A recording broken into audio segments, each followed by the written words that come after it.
Hi, so this is a quick video to show you where we've got to in terms of overnight scheduling of operations with the application. So what we've done is we've put together a generic framework for doing this. So it doesn't just apply to ATMs, but it'll work with all the different parts of the system. So it's just a generic application at the moment for doing it all. This is great in terms of we can then add the functionality very quickly to do other things, but I don't know as yet how user-friendly it is and whether we should have more buttons to make it more user-friendly, whether that actually make it more confusing. I think this is a really good place to start in terms of how we want to schedule operations in the UI, but it definitely could do with being a bit slicker. So this is my introductory video to it anyway on what we've done. So this record icon over in the corner here is showing us the various different things we can do with the recording what's going on, intercepting operations, and some other options to do with it. So this record option will record everything that goes on between here and the back end. So it'll actually record anything that happens in the front end, it will record in the back end. So I'm going to select I want to record the read operations and not standard operations, anything. So if I go ahead now and record what's going on, and then if I head over to like transactions, it's done a transaction query. If I was to go into authorization, again it's gone and done some queries in here. I can stop recording.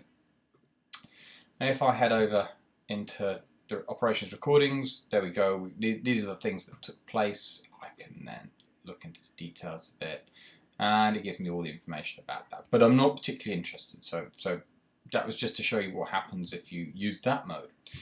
Get rid of that. Yep, gone. So now I want to just do an intercept recording. So I'm not interested in non-standard. I'm not interested in read. I'm going to intercept, and I'm going to do an ATM intercept. So I'm going to turn intercept on. Now if I head over to my ATMs, let's say I've now got this ATMX, I flick to go online, it's intercepted it. Now this is what I mean about it not being so slick, is it's come up with this error, intercepted by profiler. Well, that's kind of what we want it to do. It's intercepted it in this over by adding one there. Do the same with something else. If I was to say like rotate keys, for example, it's got up to 2.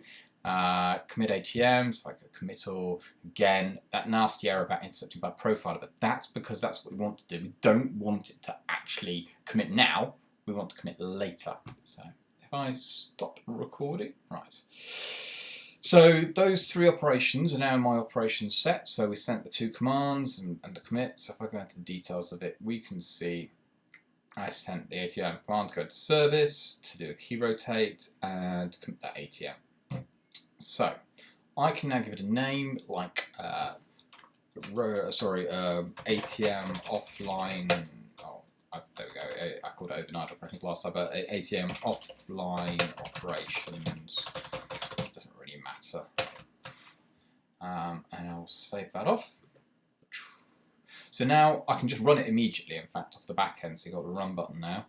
I don't want to do. I want to demonstrate it running later. So I go back to my recordings. It's got the ATM offline operations one that I've just created there. Now I'm going to schedule it. So I want to schedule it for some time later. So overnight, Christopher ATM setup. So I will then select that ATM offline operations, or which one was it? ATM overnight operations. So ATM overnight operations. I'm going to run it today at 7, 8, 9, 10, 10, half 10 tonight. This last option here is that if I want it to terminate, so that if it took a really, really long time to run, then it would stop if it ran on too long. So I'm going to set that to 30 seconds for each message, or if it ran on and on and on, it will just kill it eventually when it gets there. So that's how we set up the scheduled operation. So it's gone and created that for me. And overnight it would then go off and perform those operations. I can go back in and edit the schedule and all sorts of stuff. Here's one I did earlier. So here's one where I've run it. In fact, what I've been doing to test this is I've been trying to create roles in the system to force it to error. So I like to see things go wrong. And so this is one here where I've sent in this request message. And the overall result was that the database was in failure. Well, that's because you can't have 2 roles with the same name. It came up against a collision, and this is all the information about it. You've got all the response messages there. So you've got all the information. So that is how it's all operating at the moment.